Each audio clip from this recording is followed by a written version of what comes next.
Central Council Member C.V. Chitle sir, and PD Committee Chairman C. Manish Ghadia, and Umesh Sharma, immediate previous Vice Chairman, past Secretary C. Kamlesh Sabu, and our beloved Speaker, Advocate C.A. Shri V. Sridharan, and all dear participants and my dear friends, very welcome to all of you. Today is the second day and the third technical session for this Western India Regional Council's regional conference, which is always a signature program of the year. Friends, as it says, first let me wish all of you a Merry Christmas, and we are not actually able to enjoy the Christmas because of due dates coming up, and I am here in spite of due dates. I can see a lot of people, lot of members joining this sessions, joining this regional conference. Heads off to all of you, and thank you for such a grand response. And today the first session is on GST. So I request first our Central Council member Shri C.V. Chitle sir to give the welcome address. Thank you, Preeti. Today we are on second day of this regional conference, as informed by Preeti. I welcome Chairman of PDC Manish Gadia ji and all other regional council members on the screen, and honorable speaker. Preeti has already wished you Merry Christmas. Let me also inform you, today is the day on which Lord Sri Krishna has recited Bhagavad Gita to Arjun. So I also wish you Happy Gita Jayanti. I'm sure that as far as GST is concerned, it disturbs you every now and then with circulars and everything. So in those circumstances, maybe Bhagavad Gita will be of more use, at least to give you patience of mind. Friends, as far as this extension of due date is concerned, there are much hopes pinned on this particular extension. Till today, nothing has come. Until Monday, it will not come. But I am hopeful that something positive will happen from government end, and not only for GST, it will be for GST, tax audit, as well as for holding AGMs. But then, okay, this is wishful thinking. Without waiting for that, we can keep the tempo of work going on, and such type of seminars will definitely help us. Talking about GST, you know that the reporting of transactions, etc., is quite voluminous, and whatever voluminous aspects are there, that will definitely be amenable of mechanization, and therefore whatever routine practices professionals are doing, they will be more taken over by the system rather than being driven by practice. So we will have to wait for another few years, and then this particular practice will be history. So it is only understanding of law. The other parallel laws like VAT and service tax, how the judgments given under those laws will influence the scenario as far as this GST is concerned. So all these things would be really relevant for the purpose of making value add. And I'm sure as a professionals, even if the one field is taken over by a machine, we will definitely be able to flourish in many more fields. So regional council is always making us appreciate what are the other openings are available, and the vibrant members available here are also spearheading this particular momentum. So I wish that today's session will definitely make us value add and put us in a position to advise the clients in GST to interpret the law in a better manner. And in that sense, this particular session is very important. And we have a very learned speaker who has been fondly sought after by many professionals. And today we are lucky to have his time for the purpose of our discussion. So over to you, Preeti. Thank you. Thank you very much, sir, for your. Let me tell all of you that Chitle sir is traveling along with all our office bearers. Our chairman, Lalit Bajaj, entire team is traveling, visiting some branches of Maharashtra today, and it's our privilege to have Chitle sir over even in spite of that visit on the way also. Thank you, sir, for gracing the regional conference session. Friends, again coming to Sridharan sir, what I would like to say, sir is kind enough to address all of us during this our regional conference, and we are also thankful to C. Rajiv Luthia for coordinating for the session and speaker. So as such, Sridharan sir does not require any introduction, but we can always say that he is always available wherever an institute requires, and Western region as far as consider. So, and we always start the session of the day is in his name only Sridharan. So Shri. So it will be 100 means always when we start with Shri, everything will go with the flow. So I request CA Kamlesh Sabu to formally introduce Mr. Sridharan. Yeah, thank you, Preeti ma'am, for giving opportunity to speak about none other than V. Sridharan sir, who is senior advocate, and my sincere thanks to C.V. Chitle sir who has joined us, and thanks to Manish and Umesh, those who are sitting here in front of the entire gentry. Now, Mr. Sridharan holds a degree in mathematics from Madras University and a law degree from the Delhi University, and he is by profession qualified as a chartered accountant and cost accountant too. Mr. Sridharan was the founding partner of the law firm Lakshmi Kumaran and Sridharan, a leading firm of advocates in indirect taxes, anti-dumping, and WTO laws, IPR laws. He is practicing since 1983. He is a seasoned lawyer possessing vast experience, and his successful litigated on important and very heavy tax matters for nearly 3 decades at the Supreme Court of India, High Courts, and the Customs, Excise and Service Tax Appellate Tribunal, ITAT, and Sales Tax Tribunal, etc. He has been instrumental in assisting courts in deciding important questions of law and development of law in the field of taxation. He has been designated as a senior advocate by the Honorable Bombay High Court in 2011, and Mr. Sridharan's areas of practice includes direct taxes and indirect taxes such as GST, customs, excise, and service tax, sales tax and value-added tax, anti-tax, etc. In the last decades or so, he has particularly specialized in constitutional and administrative law vis-a-vis taxation. He has extensively read in detail GST law of UK, European Union, New Zealand, and Australia. Mr. Sridharan has delivered many lectures on direct tax laws and indirect tax laws at various prestigious institutions and professional institutes. With these words, we would like to invite Sri V. Sridharan sir for his deliberation. Thank you so much. Thank you, Kamlesh sir. I now request welcome on behalf of all the participants and WRC, Shri Sridharan ji, and I give the charge of the session to Sridharan ji. Over to you, sir. Good evening, friends and colleagues. This presentation is done by me along with my colleagues Somesh Jain and Vinay Jain. The entire slides have been prepared by Somesh. He's an youngster, and I don't know how the CA Institute can keep on producing such brilliant boys. Okay. Somesh is from Ratlam and is the 9th rank in CA final. And it's no exaggeration to say that he has read at least as much what I have read in 40 years in these 3 years. And it's not an exaggeration. One day he will be future Palkiola of this country. You mark these words and then we will see later. Okay. With this, we'll begin the session. A short story and then we'll begin with this. My mother-in-law just come from Madras. She's about 80 years old. And once upon a time, she was a very famous artist in All India Radio. She says All India Radio, the atmosphere and all are not that good. The infrastructure is not that good, unlike the CA Institute. But one thing is good.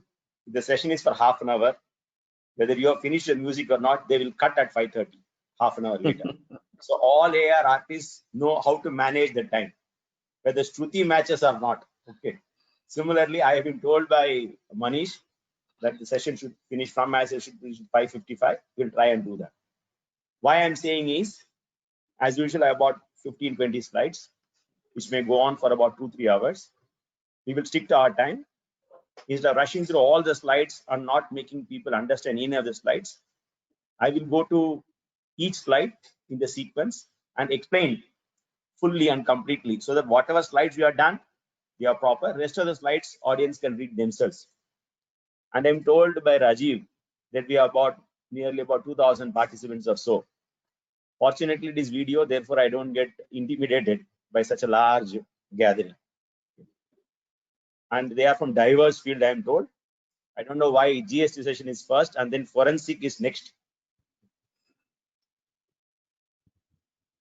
The topic Rajiv has given me is relevance of judgments in excise, service tax, etc.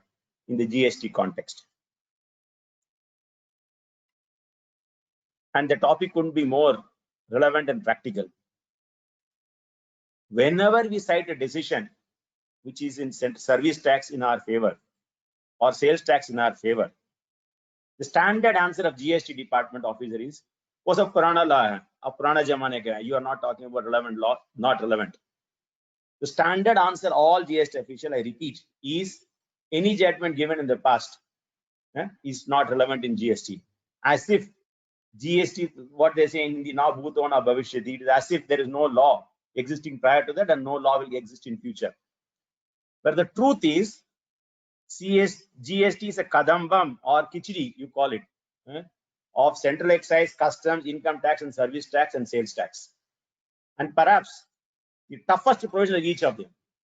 Search and seizure is taken from income tax. Confiscation is taken from customs. Transportation during transit is taken from excise. Check post is taken from sales tax. So contrary to what the tax officials believe, if you know your preceding law thoroughly, then you can easily migrate to GST law. This is what the background is. First set of judgments. Let's go to, we'll go to the next slide. We'll go to the first slide. First slide, Somesh, you are there? Somebody has to shift the slides. Who is presenting? Mishra ji, aap karo na. Mishra ji kare, Somesh kare. Yes, this is the one. Okay. Whether So Somesh has joined, sir. Yes. Somesh has joined and is presenting it. I'm not able to hear him. Okay. The first decisions are, I will refer to the judgment in Jawahar Mills case. Jawahar Mills case otherwise involved the question whether items like wires and cables are eligible for capital goods credit in central excise. That was the issue.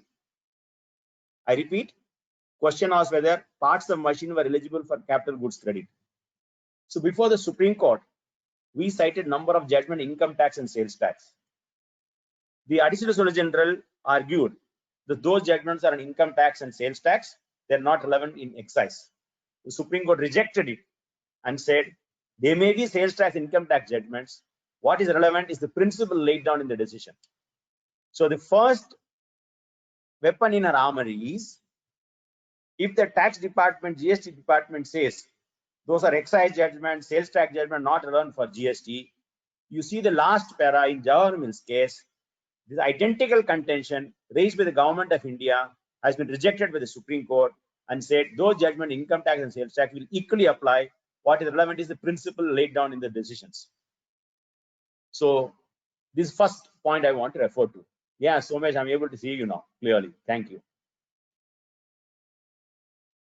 The second decision is this Motor General Finance, Motor and General Stores and BM Karwar.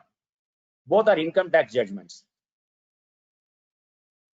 The slide prepared by Somesh says the title is General Decisions on Tax Planning Continues to be Relevant. I like to modify this statement slightly differently. These decisions are very, very relevant in GST context.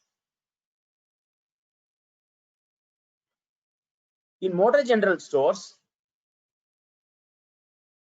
the assessee transferred, this is an income tax case, transferred his cinema theater to a buyer. The buyer, instead of paying in cash, transferred shares to the transferor owner of the theater in another company of his. So A is a company which owned a cinema theater. It transferred it to B.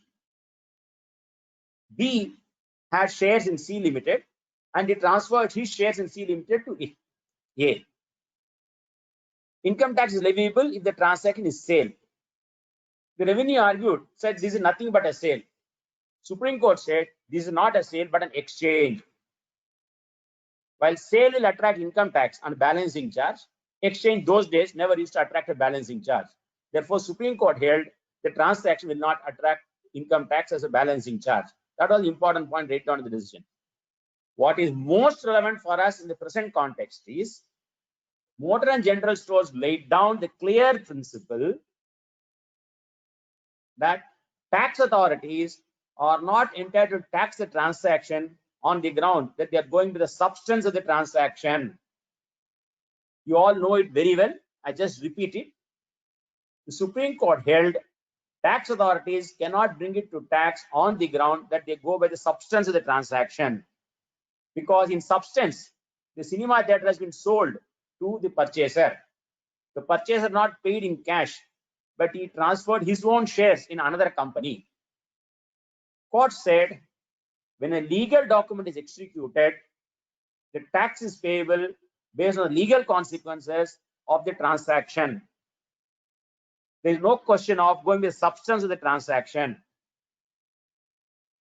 Legal form cannot be ignored. And this principle will apply whether the document is a registered sale deed of immovable property or a contract. Why I refer to this judgment is, in excise and customs, we are used to commodity taxation. We are used to whether there is a manufacture, import, etc. GST department, to the extent is derived from CGST department, they are slightly better with the experience in service tax. They are not used to interpreting contracts, etc. And everything according to them is effect of the transaction is to be seen. The Motor General Finance lays down that you are not to go by the effect alone, you must go by the legal form. Therefore, the same end result can be achieved by more than one method. Tax department cannot treat as the method which yield the tax. This is what Motor General Stores lays down. This principle will continue to apply to GST.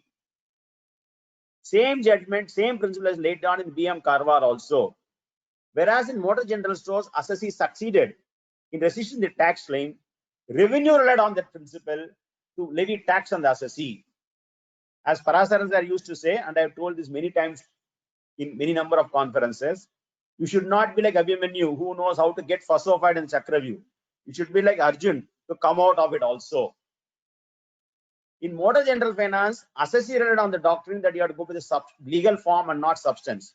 Revenue relied on it in BM Karwar and succeeded in making the assessee pay tax. In BM Karwar, the assessee transferred all his assets in the partnership firm to a private limited company which has the same interest, same partners with the directors. At that time, Section 40, an exemption was not there. Supreme Court said firm and company are different.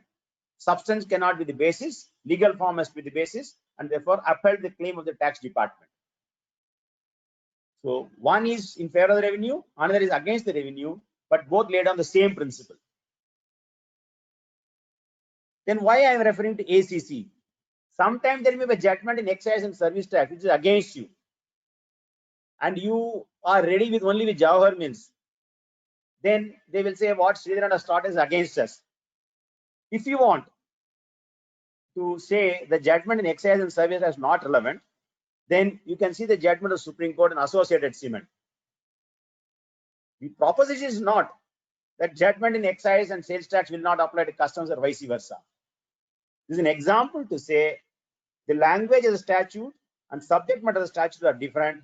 Therefore, sales tax judgment on worst contract will not apply to customs. That's what Associated Cement in says. So this, if you want to get rid of an adverse judgment in excise and service tax, if the tax department wants to rely on it, Associated Cement will come to your rescue. I want to refer to two other judgments which will also be useful to you, which are not captured in this slide. Judgment of Supreme Court Sonia Bhatia, that in 1981, two Supreme Court cases 585. This was under Urban Land Sealing Act. Somebody wanted to avoid the sealing in the Urban Sealing Act, therefore he gave it away as a gift. And the Act says what is given without adequate consideration will be ignored. The Supreme Court therefore was concerned with the question, what is the meaning of consideration? in the Urban Land Ceiling Act. The Supreme Court applied gift tax judgments and income tax judgments to Urban Land Ceiling Act. The party argued judgments on consideration of income tax and gift tax are not relevant for urban land ceiling. Supreme Court rejected it, saying the words and the context are identical. So I'm giving an example of how income tax judgment was made applicable in urban land ceiling. That is Sonia Bhatia's case. Because Supreme Court said context is the same, consideration is a legal term, same meaning will be applicable here also. If you want a judgment of the Supreme Court where income tax was not made applicable to central excise, you can look at the judgment of Tata Iron and Steel Company, Supreme Court judgment. I'll just give the citation in 1 minute. 2002, 146 excise law times page 3. There, what is the meaning of trading receipt? The Bijli Cotton Mill judgment of Supreme Court in income tax was held not applicable in excise. So two judgments. If you want to get rid of the earlier judgment in excise and service tax adverse to you, you can rely on ACC and Tata Iron and Steel Company 2002 146 CLT page 3. And you want to rely upon favorable judgments, Jawahar Mills and Sonia Bhatia will be relevant. And generally, width and substance, you have to go by the legal form, Motor General, BM Karwar and other judgments will have. Shall I go to the next slide? So Somesh, you want to say anything more on this, Somesh? No, sir. Okay.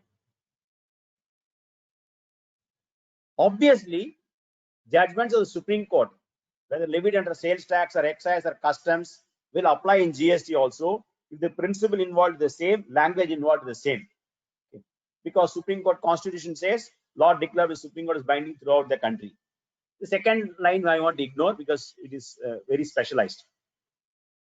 As far as the High Court is concerned, there is no provision in the Constitution, unlike Article 141, which says law declared by the High Court will be binding in that state. No such article is there in the Constitution. But Supreme Court in East India Commercial specifically held High Court as superintendents over all the tribunals within the state. That includes District Court, it includes Income Tax Tribunal, Sales Tax Tribunal, Customs Tribunal, GST Tribunal. It is not referring only to small causes court or district court, etc., or criminal courts. All tribunals and courts within the state are under general superintendence, the High Court under Article 220 and 227. And therefore, even though there is nothing in the Constitution which says law declared with the High Court will be binding in the state, Supreme Court has said the law declared with the High Court will be binding with all forums within the state. Therefore, any judgment of the High Court interpreting Sales Tax Act or VAT Act or Service Tax Act, if the context is relevant, will be binding on all the GST officials under GST Act also. And for that, you can rely on East India Commercial. Next, let's go to the next slide. I want to touch upon this very important point because CSTAT had delivered some 80,000 judgments or so as per excess. And the database is very good. The taxman database in income tax top class. Excess database in service tax and excess also very good. And large volume is there. Therefore, all of us readily want to rely upon CSTAT decisions before GST authorities. In my view, the decision of CSTAT will not be binding on GST officers. Why? Unlike the High Court and Supreme Court, decisions of CSTAT are binding on commissioner appeals and commissioners because commissioners of excise and commissioner appeals of excise and service tax, appellate authority CSTAT.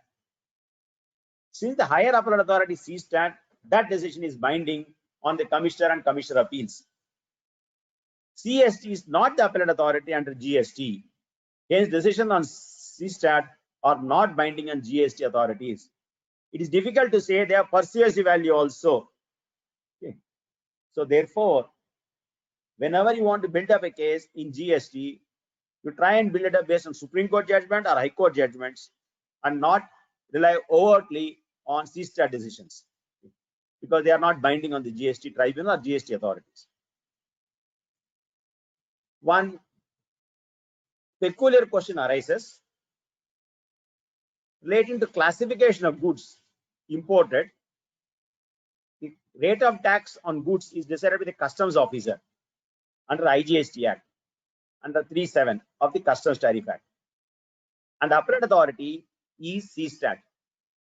Same in dispute and controversy. For example, you may have a question whether Coca-Cola is a carbonated beverage or not.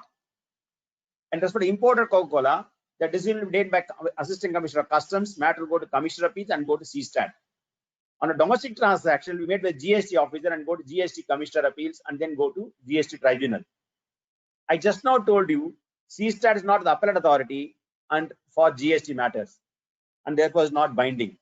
But as far as classification for purpose of IGST on imported goods is concerned, CSTAT is the appellate authority. So you may have a peculiar situation going forward in future that on imported goods, CSTAT decision is binding. On domestic transactions, the CSTAT decision will not be binding on the Commissioner GST authorities. That's a matter which, when future law develops, you will see that. Anything else, Somesh, you want to say? No, sir.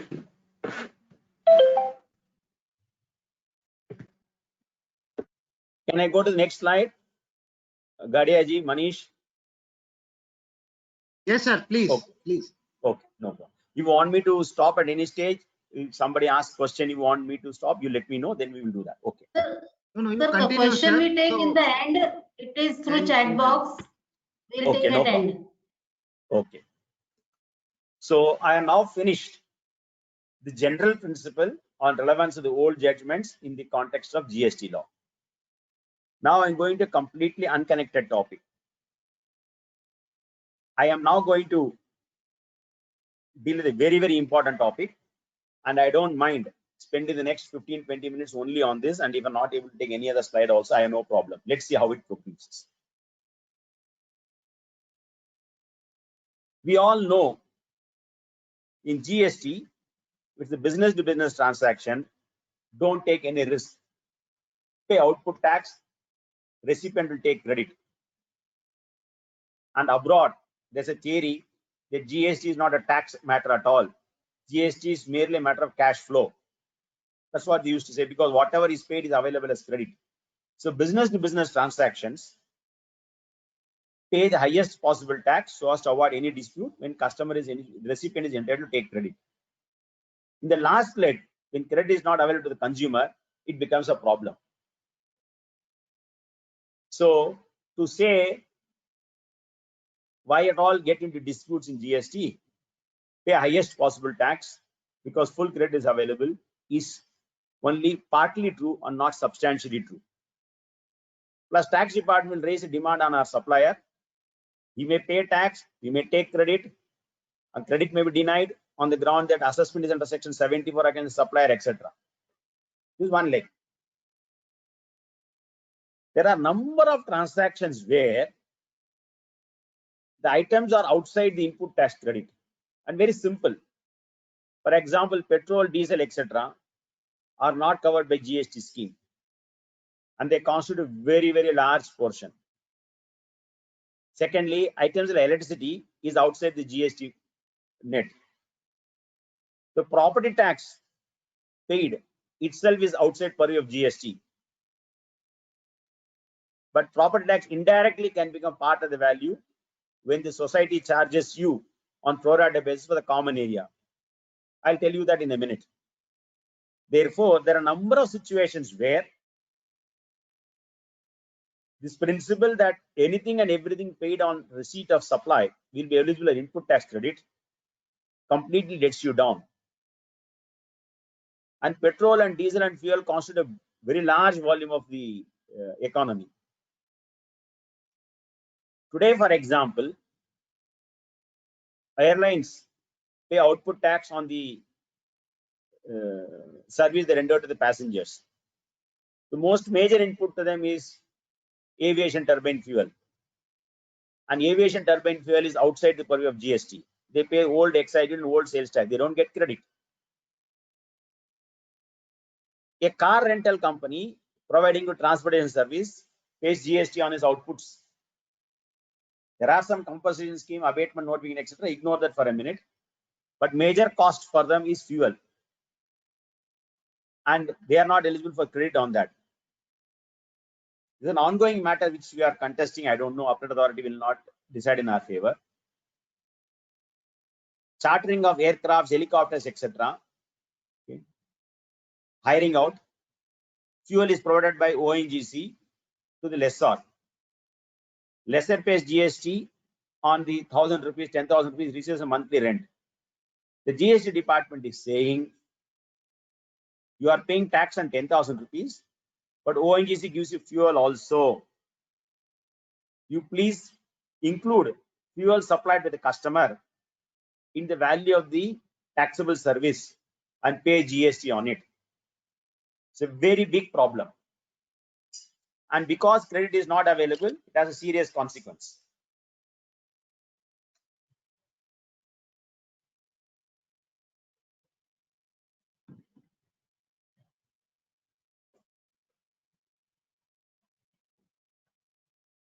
Then what is the relevance of this question? Before I take you to the slides, I will give a simple example which myself, Vinay and Somesh discuss in some context and then develop this point. Suppose you call a carpenter and tells him to make a furniture, chair, and give it to you. The carpenter brings his wood and makes a chair and give it to you and says, I charge you 1,000 rupees for that. You will pay GST on this 1,000 rupees. Carpenter will charge GST on 1,000 rupees, no difficulty. But suppose you have spare wood lying with you. You tell the carpenter, I give you the wood. You make the furniture out of that and give it to me. And you charge me 100 rupees for that. The carpenter will pay GST only on 100. In the first example I told you, the carpenter brings the wood, converts it into a chair in your house only, and supplies the whole thing at 1,000 rupees. He'll pay GST on 1,000 rupees. The second example is you say, the owner says, house owner says, I have wood with me. You please use this wood, make a chair for me, and I'll pay you 100 rupees for that. The carpenter will pay GST on 100 rupees. This point, a central excise man can never understand. A customs man can never understand. And this is our problem. Excise is payable on the manufacture of chair. And excise, their value for excise will be the full intrinsic value of the chair. Full intrinsic value will be whatever price it can fetch in the market. Whether the wood is given by the house owner or wood is put by the carpenter himself makes no difference for excise. Similarly, in customs, suppose you send the wood to him abroad and that fellow makes the furniture and sends. You may charge 100 only for labor charges, but customs will be payable on the full intrinsic value of the chair and it will be on 1,000 rupees. If you import a photocopier and lease, subject to certain exemptions, custom duty is payable. It will take the full intrinsic value of the photocopier, which may be 1 lakh, 2 lakhs, etc. So customs man and excise man can never remove from their mind that GST is linked to the transaction which the parties have put through. The levy will follow the transaction as entered into by the parties. There is no concept of full intrinsic value for the purpose of GST.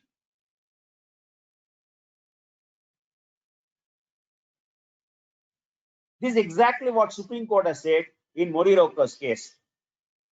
This is a sales tax judgment from UP. Morirako was manufacturing some parts for a car manufacturer. Say Maruti is getting a door made from some supplier. For making the door, the steel, etc. is purchased by Morirako. Labor, factory, everything is Morirako. But the mold for making the door is given by Maruti and is given free of cost. So the door cannot be manufactured without the mold. But mold is owned by Maruti. Under the excise law, the rule said you will add pro rata value of the mold for calculating the value of the door for levy of excise duty. So the Moriraco will charge Maruti 10,000 rupees for the door. Maruti will issue a check for 10,000 only. In addition, when it comes to payment of excise duty, Moriraco will say pro rata amortization cost of the tool 1,000 rupees and pay excise duty 11,000 rupees. So notional value for excise is 11,000 rupees, but price in the transaction is 10,000 rupees. So he paid excise duty on 11,000. The sales tax department said, without the mold, you cannot make the door. You are already paying excise duty on 11,000 rupees. Please pay sales tax also on 11,000 rupees. We may all laugh. इसमें क्या sir कोई बात ही नहीं है, कैसे हो सकता है? Not only the party failed before the tax authorities, it has failed before the High Court also. Because who was in appeal in the Supreme Court? Assessee was in appeal in the Supreme Court. Nothing surprises me in this country in tax litigation. Any case can take any turn in this country at any level. Okay. And that I say after the 40 years of experience. So Moriraco party was in appeal in the Supreme Court. Mr. Harish Salve was for the party and he argued, sir, excise duty and custom duty are event-based taxes. The tax is an event of manufacture in excise. In customs, event is event of import. Sales tax is a transaction-based tax. It depends upon how the transaction is arranged by the party. If Moriraco purchased the mold from the market and used it for making the door and charged 11,000 rupees to Maruti, it will pay sales tax on 11,000. But if on the other hand, Maruti gives the mold to Moriraco, Moriraco made the door using the mold, but Moriraco charged only 10,000 for the door, it will pay sales tax on 10,000. So the principle for valuation for excise and customs, which are based on intrinsic value, that concept is not relevant for GST purposes or service tax purposes. Moriraco was in sales tax, same principle apply. A question somebody may ask, sir, you gave the example of the mold. But suppose Maruti gives some part, say welding material, let us say, for welding the door. Because mold doesn't become an ingredient of the door. Suppose Maruti gives welding material, because welding material is not available in India, it imports and gives. And welding is essential for making the door. And welding material gets consumed in making the door. Will it be included in the value for levy of GST? Answer is no. The test is not as to whether the item supplied by the supplier is very essential for manufacture or not. What is necessary is what is the transaction between the parties. If the transaction between the parties is, contract between the parties is, Moriraco will make the door with welding material given by Maruti. Then GST is payable only on the price charged by Moriraco from Maruti for whatever it supplies. It will not add the value of welding material. Take next example. Maruti gives the steel coil itself for making the door. Door can never be manufactured without the steel coil. But still, value for GST purposes, price for GST purposes would only be the amount charged by Moriraco from Maruti, steel being given by Maruti. So concept of value in excise and customs is completely different for principles of valuation for GST purposes. To that extent, principles of pricing relevant for the purpose of sales tax will be more relevant for GST purposes. This is what the principle I wanted to explain. Going back to the example which gave of the carpenter and wood being given by the customer. In that very example, let us assume the carpenter says, I will charge you 1,000 rupees if the wood is mine. I'll bring my own drilling machine. I'll also bring my battery operated drilling machine. Electricity will be mine. Then I will charge you 1,000 rupees. Customer says, look, I have a power supply in my house. You don't need to use your power. I will give you water, electricity, and even the place where to work. You charge me 600 rupees. The supplier says 600 rupees with electricity, place, and water given by you. If all these are mine, I will charge you 1,000. Even then, in the first type, value will be only 600. It will not be with 1,000 rupees. In fact, there's a beautiful circular of Australia which explains this. The recipient tells the consultant, you come and work in my office, use my laptops, etc., and you charge me 1,000 rupees. Value for the supply will be 1,000 rupees. The consultant says, I'll work in my office, use my own laptops, I'll charge you 1,200. Value for the supply will be 1,200. And what the Australian circular says is that the customer will supply laptop, office premise, etc., are not consideration for the supply of the management consultant service. This is circumstance for receipt of management consultant service from the consultant to the company. See the difference. What is measure on which GST is payable would be the consideration charged. What the Australian circular uses, a beautiful nomenclature, is whatever is made available by the customer is a circumstance for the supply or not a consideration for the supply, and therefore it will not be included. That's a very subtle distinction. And this is what all these slides in Mori Repo also explains. I'll go to the next slide. This is the judgment of the Bombay High Court in the context of service tax. Inox was operating an oxygen plant for a customer. So oxygen plant is operated by Inox to generate oxygen and give oxygen to the customer who is making steel. For manufacture of steel, oxygen is needed. This fellow operates the plant. Plant belongs to the customer. Customer produces steel. He has also had the machinery for making oxygen. Inox only operates that. For operating it, customer gave electricity. So service tax department said, you can never operate a plant and produce electricity without or produce oxygen without electricity from the customer. Therefore, I will notionally add the value of electricity given by the customer. The Bombay High Court, though at the interim stage, specifically held value for service tax should not be mixed up with excise.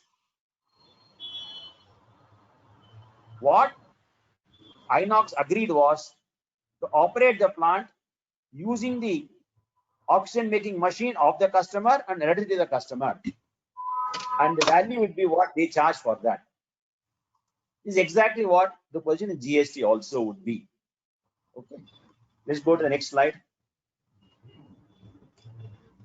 This is a judgment of the Supreme Court in Bayana Builders. Very interesting case. As the name indicates, these are all builders who are constructing flats for the customer. Cement and steel was given by the customer. You can't think of a building without a cement and steel. So service tax department said, where is the question, sir? The levy is on construction service. Nobody can undertake a construction without cement and steel.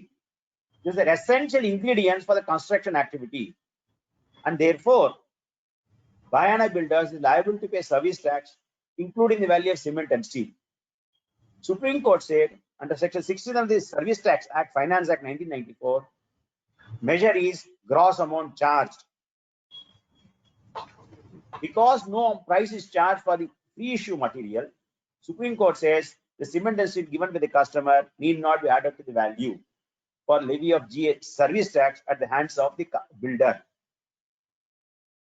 The language of CGST Act is identical, and therefore Bayana Builders will continue to apply. I only wanted to add one important rider. And second line in the slide captures it. value of supply shall include any amount that the supplier is liable to pay in relation to such supply, but which has been incurred by the recipient. All of your income tax experts, in valuation of perquisite, perquisite is defined as what the employee is liable to pay, which the employer pays. That also is deemed as a perquisite. Okay. Similarly, the amount supplier is liable to pay, but ask the recipient to pay. This section I'm referring specifically because it is conveniently misquoted and conveniently misunderstood the tax authorities to say, in the builder example, sir, for construction, cement and steel is necessary, so the buyer is liable to pay. Therefore, by virtue of 15(2)(b, it will be part of the value. Sir, this amounts to a misreading of the section 15(2)(b. It says any amount supplier is liable to pay, but which has been incurred by the recipient. So, if in terms of the contract of construction, the stipulation is cement and steel will be supplied by the contractor, supplier.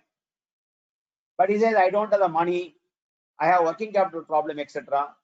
I ask the cement supplier, L&T, to directly invoice the customer. Okay. I reduce my contract price to that extent. Then there is a problem, because in terms of the contract, cement and steel is the supplier's liability. Instead, he paying to the L&T or Ultratech, Ultratech bills the customer. There you cannot escape. Bayana Builders will not apply, Moriraco will not apply. In other words, it is purely a matter of contract. If in terms of the contract, supply is to be made by the customer, you are through.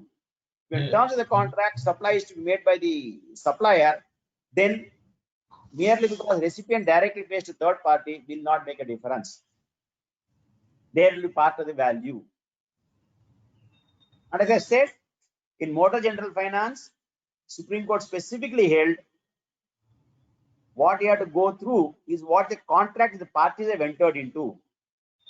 Same end result can be arrived at more than one way. Tax department cannot go by the substance, it has to go by the legal form. So it all depends upon how carefully you word the contract. This is not to be confused with deduction as a pure agent. That's a separate topic. I am not going to discuss that, because topic given to me by Rajiv Luthia ji is relevance of the judgments in excise, service tax and customs in the context of GST. Therefore, this discussion is about Bayana Builders being continually applicable to GST. There may be situations where pure agent principle can apply and you can still exclude some items. Okay. But pure agent is a very tricky principle. You must resort to with great care. One last point before I go to the next slide. This is not, I'm happy in telling chartered accountants. I don't know whether you all have stopped the practice of claiming reimbursement of expenses, or even if you are claiming reimbursement of expenses, are you paying GST on it? Suppose your audit fee is 10,000 rupees and reimbursement expense is 4,000 rupees, and that 4,000 rupees can include your air travel to visit the client's place in Delhi. GST is payable on 14,000 and not on 10,000. There's a judgment of Court of Appeals in case of a lawyer. The lawyer went to the client's place from London to Belgium, booked the air ticket and claimed reimbursement from the client and showed separately an invoice. The court held the value of the legal service in the example you took is not 10,000, 10,000 plus 4,000. These out of pocket expenses you may charge for your commercial purposes. When it comes to GST, please include it in the value. Okay. The Bayana Builders, etc., are no relevance for that. And that's a very important lesson. It is very difficult to claim as a pure agent. Yes. Somesh, you want to say anything on this?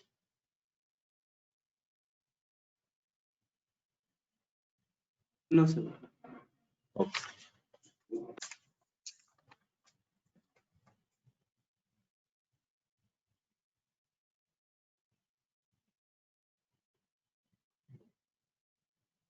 The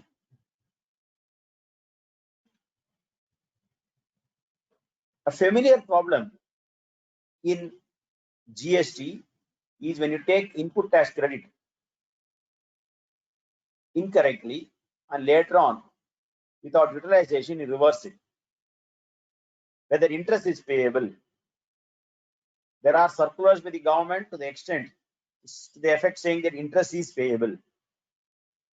I want to say there are judgments in service tax and excise which took the view that interest is payable, but those judgment may not apply because change in the language. That's what I wanted to explain.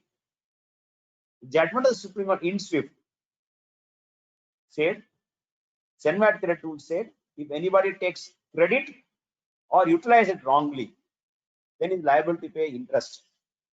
Supreme Court therefore took the view that even if you have taken the credit, then you are liable to pay interest, even though you have not utilized it. I'm not saying the judgment is correct. It's the judgment of the Supreme Court. In my humble opinion, the judgment of the Supreme Court is inaccurate, but my view is totally irrelevant. What is prevailing is the law laid down by the Supreme Court. So under service tax, as it stood pre-2016, if you take the credit, even if you don't utilize it, it is not a mere paper entry, you will be liable for interest. The Karnataka High Court distinguished it, saying there is a difference between taking and availment. But according to me, Karnataka High Court was little over ambitious. It found the judgment of Supreme Court slightly to be inaccurate, but as an obedient servant, it simply followed Supreme Court. It did not do so. It gave some reasons to conveniently distinguish the Supreme Court. The reasons given are not strong enough. The judgment of Supreme Court is inaccurate, but you and I are nobody to say that. Subsequently, CENVAT credit rules are amended to say no interest is payable unless the credit is wrongly availed. Credit has been utilized. Now, kindly go to the next slide. The GST section 73 is beneficial to us. Input tax credit is wrongly availed or utilized. The word availed means taking benefit of, taking advantage of. It doesn't use the word taken. So therefore, the language of the GST section, as far as input tax credit is concerned, is little better. The circular of the CBIC is not in our favor, but according to me, they are not paid proper attention to the language section 73, and that says you are not liable to pay interest unless you have availed the credit. Avail the credit will not be same as taking the credit, and therefore in SWIFT judgment may not be applicable because change in the language of the section. And Patna High Court in this judgment which I referred to specifically says so.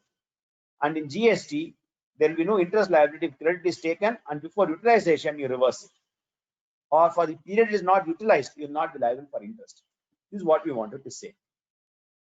Somesh, it is now 5:55. Mr. Manish Gadia told me that I have to stop at 5:55. Irrespective of the time we start the session, we may start at 5 or 5:15. Okay. So we don't want to make the mistake twice. Okay. Can I stop now, sir? Manish ji? So you can continue, you can close this particular slide and then can conclude. Okay. This topic Manish is bhai. actually very interesting. Interest on wrongly availed ITC. If you can conclude this topic, because this issue we are facing in GST also nowadays. Anything on interest is very interesting. Okay. I'm going to. The title of the slide is slightly inaccurate. I want to make a proposition. I'm not saying I'm right in it, but what I'm going to say is totally in favor of the assessee, and it is something which is, I think, I'm not saying in egoistic sense, slightly novel and earth-shaking and totally unacceptable to the government. And the statement is this: if you file the return in time and pay the self-assessment tax due as per the return, say you say self-assessment tax is 1,000 rupees and you pay it in time, tomorrow when the officer assesses after 3 years and says tax liability is 10,000 rupees, you would be liable for interest on 9,000 only from the day the assessment is done. I repeat, this is not captured in this slide. I'm deviating from the slide. I'm referring to this point, very important. According to me, if you filed a self-assessment return and paid tax dues as per the return of 1,000 rupees, and tomorrow the officer says an assessment of the return under section 73, you are liable for 10,000 rupees, issues a notice of demand and gives you time to pay of 3 months. Then he does the assessment after 3 years. You are not liable for interest on this 9,000 rupees for 3 years. The general principle that interest is a compensation payable to the agreed party for the period for which other person's money has been withheld by you will not apply. I owe money of 10,000 rupees to Preeti and it delayed by 5 years.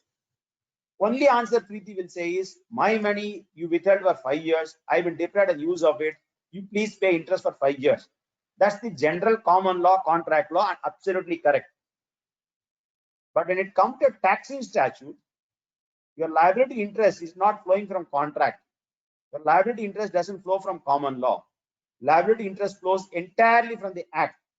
If the act is silent on levy of interest, you are not liable. If the act says you'll pay interest from these 2 termini, you will be liable only for that period. According to me, the language of section 73 is such that when 1,000 rupees is made into 10,000 rupees, your liability to pay 9,000 rupees arises only on assessment. The principle that assessment only particularizes a sum, liability to pay tax arises from the charging section, which we hear in Chaturam, etc., etc. Those are not relevant for this purpose. You are liable to pay this 10,000 rupees only on assessment, and therefore the period of delay in assessment, interest may not be leviable. And that is why section 73 provides for a mandatory 10% penalty. Even if you have been most bona fide, even if you are not collected this 10 from the customer, flat 10% of the differential tax is assessed as a penalty without reason to show you had a bona fide cause, etc. The reason is the 10% roughly represents 3 years time in assessment, whatever they say. And therefore, according to me, it's possible to argue that interest is not liable.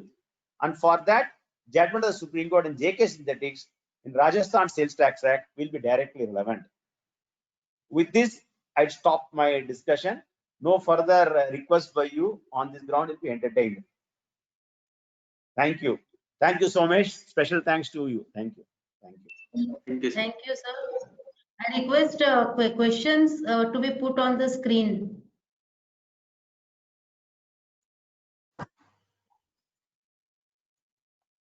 ma'am, there are.